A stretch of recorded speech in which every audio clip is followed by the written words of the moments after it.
salah satu solusi ya, atau kita katakan solusi untuk masalah pariwisata pada saat pandemi adalah green tourism. Ya, Green tourism. ya.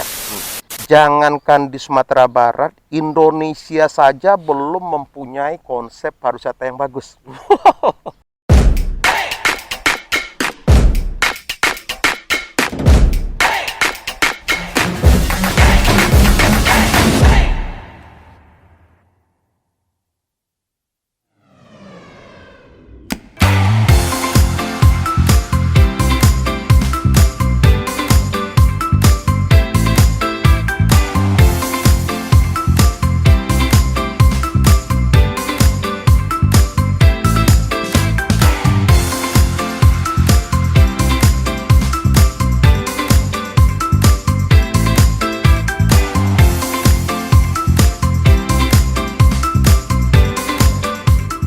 Oke, assalamualaikum, classy people. Apa kabar? Welcome to Management Practice with Iskandar Z. Lubis. Just make it simple. Classy people, di episode ke-12 ini kita syutingnya di Daima Garden. Tempatnya cozy sekali ya. Dan kita sudah kedatangan narasumber kita, seseorang yang sangat istimewa ya. Saya kalau ketemu beliau nih, yang kebayang sama saya itu ada setidaknya 3 hal ya. Yang pertama pariwisata, kemudian kreativitas, dan juga lebih dikenal di luar atau di internasional daripada di Padang sendiri gitu. Oke, ini bersama saya saat ini Dawan. Apa kabar Dawan? Tos dulu Dawan. Kabar baik nih Pak Is. Oke ya, jadi Dawan ini nama lengkapnya Ridwan Tulus ya. Ridwan banyak, yang tulus cuman saya. Oh iya. Jadi saya yakin kalau sekarang ini sudah banyak lah yang kenal dengan beliau ya. Tapi mungkin sebagian ada yang belum kenal. Ada baiknya kita tanya-tanya nih, Dawan nih. Mungkin bisa cerita Dawan masa kecilnya di mana, kemudian sekolah dan berkarir sampai seperti sekarang. Ya, jadi beliau sekarang adalah tour designer ya. Benar begitu ya Dawan ya? Ya, tour designer. Jadi silakan Dawan, bisa cerita mungkin dari awal. Alhamdulillah, terima kasih Pak Is. Ya. Classy people semuanya, selamat sore. Assalamualaikum warahmatullahi wabarakatuh. Waalaikumsalam warahmatullahi wabarakatuh. Dari kecil sampai SMA saya cuman di Rawang Teluk Bayur. Oke. Berarti asli Padang sekali ya Dawan? Asli Padang sekali. Oke. Nah, itu daerah kecil yang dekat dengan pelabuhan. Oke. Memang masa kecil saya itu SD juga di sana, SMP juga sampai SMA-nya. Baru akhirnya melanjutkan pendidikan di STBA Prayoga. Oke. Sampai selesai. Jarang keluar dari Padang. Jarang keluar dari Padang. Sampai kapan itu? Karena terakhir saya tahunya tiba-tiba udah di Jepang aja itu Dawan. Tapi setelah saya mengenal pariwisata, akhirnya saya banyak di luar daripada di Padang sendiri akhirnya. Oke. Memang dulunya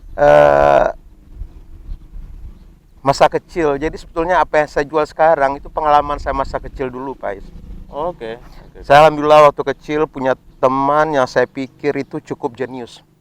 Sehingga untuk menamatkan satu SMA-nya, dia perlu kalau nggak salah 10 SMA baru dia bisa sampai tamat. Kita dulu waktu kecil bahkan punya kelompok, padahal waktu SD nih. Iya. Nama kelompok itu dan namanya Villa di Markon. Villa de Marton. Nah, di Markon ini adalah singkatan dari di antara marah dan konsentrasi. Bukan belajar, bukan bahasa anak SD lagi gitu. Sampai-sampai kita waktu itu ada 5 orang waktu itu. Sampai-sampai waktu itu kita memang punya semacam gudang ya. Cuman yang bisa buka gudang tuh cuman kita berlima. Begitu juga sampai akhirnya waktu kecil, karena teman saya sangat jenius, kita mendesain sebuah sepeda. Yang sepeda itu akhirnya bisa dimuat dengan 5 orang juga. Oke. Itu Wahid Yasri itu, sayang udah meninggal dia. Itu orang yang luar biasa, yang cukup banyak membuat pengaruh buat saya gitu. Suatu saat kalau yang berempat lagi yang masih ada mungkin perlu reuni juga ya. Oke Dawan ya, saya sedikit cerita ya mengenai manajemen praktis ya. Jadi dari episode pertama sampai ke 10 bisa dikatakan kita itu berbagi cerita mengenai manajemen, pendekatan pengalaman dari saya dan juga teori yang kita pahami. Nah, pada kesempatan ini kita ingin mengkonfirmasi nih kepada pelaku. Jadi Dawan kan juga adalah seorang entrepreneur, ya. Yeah. Dan Dawan saya sampaikan tadi, yang melekat dengan Dawan itu adalah kreativitas gitu. Itu yang dalam pandangan saya gitu. Sehingga dalam salah satu episode ya, waktu itu kita bahas mengenai budaya perusahaan ya. Ternyata kita temukan hampir setiap perusahaan, bahkan semua rasanya ya, seperti Netflix, seperti Gojek, Google ya, kemudian Apple juga ya. Bisa dikatakan perusahaan-perusahaan besar itu ada satu budayanya itu yang selalu ada gitu di semua perusahaan tersebut, yaitu inovasi dan kreativitas gitu.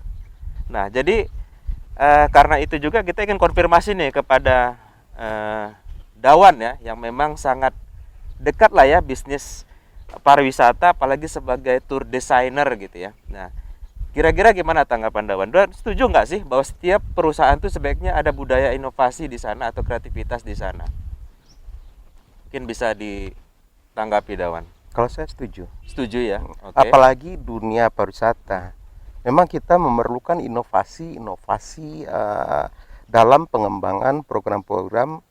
Makanya contohnya sendiri, saya menyebut diri saya sendiri itu sebagai tour designer. Tour designer. Dan itu hal baru untuk Indonesia. Oke. Mungkin kalau di dunia pendidikan di pariwisata itu belum ada pelajaran seperti itu. Tapi akhirnya beberapa guru besar kan mungkin dalam waktu dekat ini kita dengan Profesor Azril Azhari, itu adalah salah satu profesor pariwisata pertama di Indonesia, akan membuat buku bahas pariwisata bersama dalam bahasa Inggris gitu. Oke. Karena itu juga menceritakan tentang seorang tour designer. Oke. Kenapa saya menyebut diri saya sebagai tour designer? Inilah salah satu kendala di Indonesia. Tidak banyak orang, khususnya tour operator atau travel agent ya. Oke. Karena saya dengan kata-kata travel sendiri tuh udah agak gimana gitu, downgrade. Oke. Kalau nyotanyo de orang kampung, nak di mana karajo katanya, di travel, kama tambangnya tuh, maksudnya sudah semakin apa. Makanya kalau kita kalau untuk tour designer itu mungkin hal baru juga untuk Indonesia. Mungkin kita menyebutnya sebagai tour operator, ya. Oke.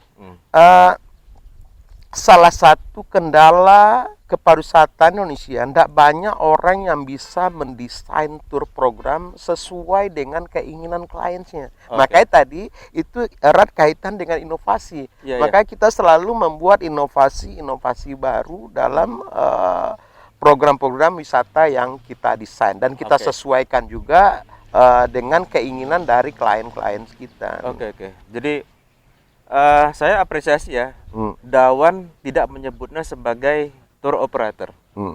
Tour designer artinya benar-benar ingin memenuhi kebutuhan klien atau customer.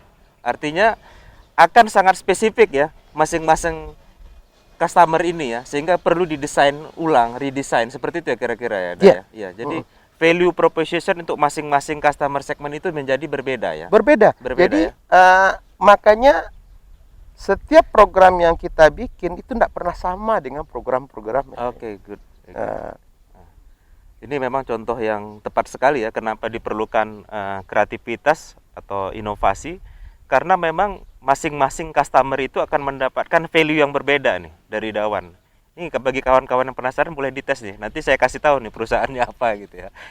Oke Dawan ya. Nah, sekarang seluruh dunia nih Dawan ya, kita semua mengalami pandemi ya. Jadi tentu saja dampaknya sangat kita rasakan, termasuk sektor pariwisata. Bahkan mungkin termasuk yang paling ini ya, paling luar biasa dampaknya. Nah, saya pengen dengar nih pendapat seorang pelaku pariwisata lah kalau saya bilang ya, atau tour designer gitu ya. Tentu kita nggak mungkin menyerah ya Dawan ya. Enggak. Ya, oke. Dawan apa nih komennya nih terkait hal ini? Di samping saya tour designer yang bekerja di sebuah tour operator Sumatera and Beyond, kita juga punya semacam NGO yaitu Green Tourism Institute. Karena dalam pemikiran saya, dengan pengalaman yang kita punya, jangankan di Sumatera Barat, Indonesia saja belum mempunyai konsep pariwisata yang bagus. Maka kita mencoba menawarkan konsep green tourism ini, Indonesia sebagai green tourism destination.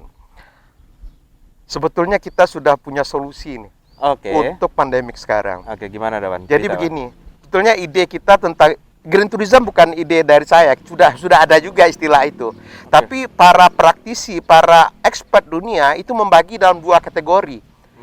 Green tourism yang berhubungan dengan daratan, Oke. blue tourism yang berhubungan dengan lautan. Lautan. Oke. Kalau saya combine, ada hal yang menarik. Waktu itu ada salah satu, kalau nggak salah namanya Ajeng, salah satu tamatan UI kalau nggak salah. Dia ikut kejuaraan tingkat dunia ekonomi kaitannya dengan pariwisata. Oke.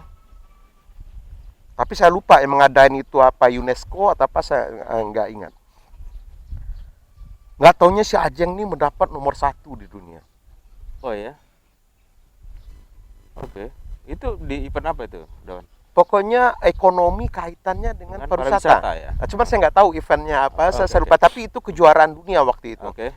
Sampai-sampai waktu itu anak dari mantan presiden Habibie itu ingin memfasilitasi Ajeng ini untuk ikut di ITB Berlin. Biasanya pusat pertemuan top operator dunia itu ada di ITB Berlin, itu setiap bulan Maret. Itu paling top nomor 1 dunia di Jerman. Jerman ya, oke. Tapi anak ini stres. Kenapa stres? Oke. Karena dia baru tahu dari konsep. They don't know how to start it. Oke. Saya nggak tahu apa dia konsep yang dijual pada saat itu sehingga dia menang, saya juga nggak tahu. Oke. Nggak taunya karena anaknya stres, mamanya kebetulan pengagum saya waktu itu Oke. menelpon saya, dia minta tolong. Oke. Kebetulan mamanya dulu suaminya kepala rumah sakit Pertamina Jakarta. Oke. Dan dia saking tertarik dengan sampai dia ikut beberapa kali dengan program kita waktu itu. Oke. Akhirnya dia minta tolong sama kita. Terus akhirnya waktu itu saya bilang, Ibu, alhamdulillah, kebetulan saya bulan depan ada diundang jadi pembicara di salah satu hotel di sini, di Padang. Kalau bisa Ibu datang sama anaknya biar saya lihat sekalian saya di kelas gitu. Nggak tahu ya ketika datang. Pokoknya singkat cerita, ketika saya siap ngomong, akhirnya ditanya sama staf saya, semenjak kapan Pak Ridwan dengan ide itu? Terus staf saya bilang, ya kurang lebih 15 tahun yang lalu lah. Loh, untuk apa saya menang tuh? Ide saya dianggap nomor 1 di dunia. Dan dianggap itu hal baru. Dan sementara sudah ada 15 tahun yang lalu yang melakukannya.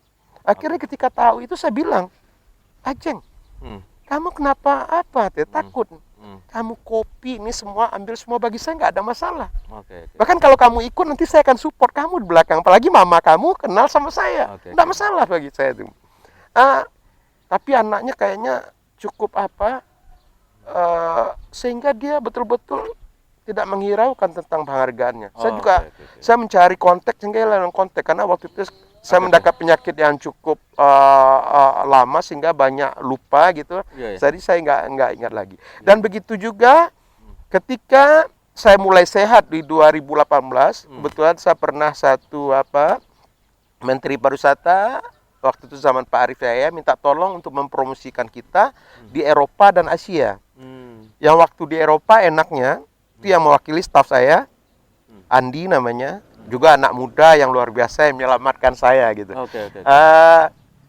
Lucunya ketika dia jualan baru buka booth di seorang lelaki tua datang dan langsung menyindir. Kamu mau ngapain di sini? Mau jual asap katanya. Karena kebetulan pas terjadi kebakaran di Kepri, karena di Riau, karena kebetulan Indonesia kan dianggap oleh negara maju, negara yang nggak becus dalam penangani masalah lingkungan. Akhirnya untunglah, alhamdulillah, staf saya dengan bisa mengajaknya duduk dan menceritakan semua program kita tentang green tourism. Akhirnya dia kaget. Di show program katanya. Kalau ini program kamu, ini udah solusi dunia katanya. Akhirnya dikeluarkan kartu nama. Ternyata siapa dia? Dia adalah perwakilan Belgia untuk PBB dan perwakilan Belgia untuk MEE, Masyarakat Ekonomi Eropa. tolong kirim proposal segera. Kalau layak, gua yang akan proof katanya. Oke. Cuman itulah kadang anggota kita cukup agak sombong gitu untuk ngasih proposal. Udah pandemik baru dikirim proposal, akhirnya tolak.